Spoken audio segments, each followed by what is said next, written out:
today we're looking at Double Dragon 2 for the NES.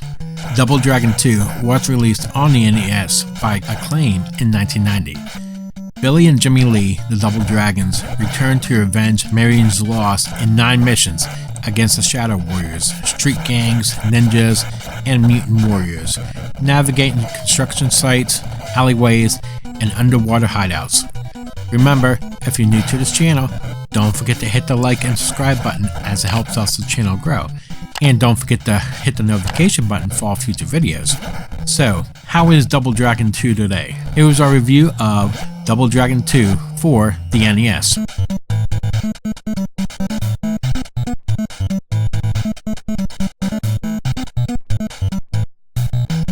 The Shadow Warriors killed Billy's girlfriend, Marion, and in retaliation for their loss, Billy asks his brother Jimmy for assistance.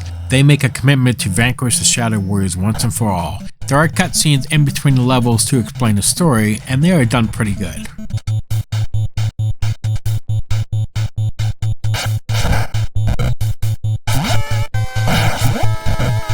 Some people have criticized Double Dragon 2's controls, but I can see why. The special moves are easy to pull off, and all of the game's actions such as striking and kicking are fairly basic.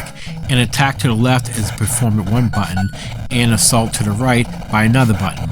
I will confess that it does take some time to get used to the game's very unusual control layout, but once you do, you won't really have any issues. To begin with, there are more weapons and special moves than ever before. The Hyper Clone was one of the game's special moves and techniques that I truly like.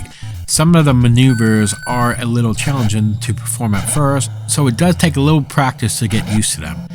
In contrast to the original, you start the game knowing all of your unique techniques and are unable to pick them up as you go along. In addition, the game has a 2-player mode, which is not in the original Double Dragon. In this game, you can play as Billy and Jimmy Lee at the same time. I will admit that I appreciate the game's 2-player mode and all the option to select whether or not damage counts. In other words, there is a 2-player co-op option where you can hit each other and the damage will actually register. But engaging in this style, I would advise avoiding a sour dispute with your pal.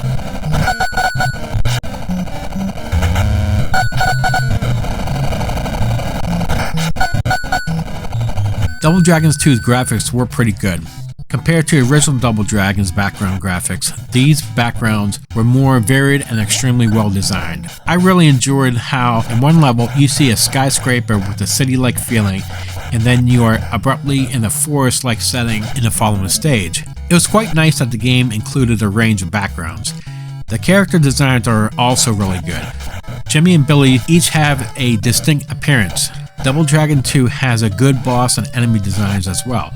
Although they did occasionally use the same bosses, each boss has their own design and each enemy has a distinct appearance. In addition to enjoying the game's enemy designs, I also thought the fact that there was hardly any lag or other graphical issues was a solid indication of how excellent the graphics were.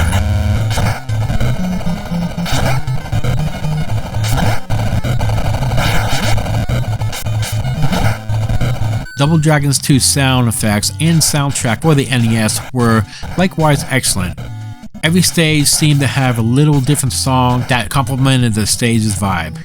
The soundtrack in some of the game's later level stages is really appealing to me. It had a frightening quality that eventually conveyed the impression that the stage was attempting to create. In fact, I thought most of the game's music was really good. Double Dragon 2 for the NES had really good sound effects also. The game has a flawless recap of every sound you've grown to accustomed to. Since all you will typically hear for a short period is the sound of kicks and punches registering onto your opponent, some of it may sound a little drab. You will eventually come to appreciate the sound effects in this game, although as you will discover that there are even more of them than in the first game.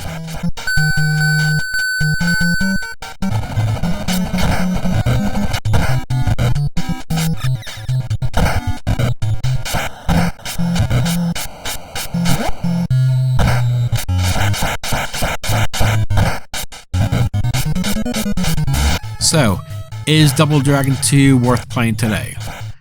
Double Dragon 2 is unquestionably my favorite game in the Double Dragon series for the NES, which I have always enjoyed. I have always loved playing this because it's so much fun. At first glance, Double Dragon 2 may seem rather similar to the first Double Dragon, and indeed, they do share many similarities. To make Double Dragon 2 a veritable sequel, however, additional features and enhancements have been improved, such as 2 players can play at the same time now. And there are more weapons, and the music was good, but I will admit I think I did like the music in the first game a little better. But overall, I still had a blast playing this game, and I would still recommend this. Double Dragon 2 for the NES is getting a 9 out of 10. What did you think about Double Dragon 2 for the NES? Please leave comments below to share your thoughts. That would do for this episode. Remember to like and subscribe if you like this review. Thank you for watching, and I'll see you here in the next episode. Have a great day.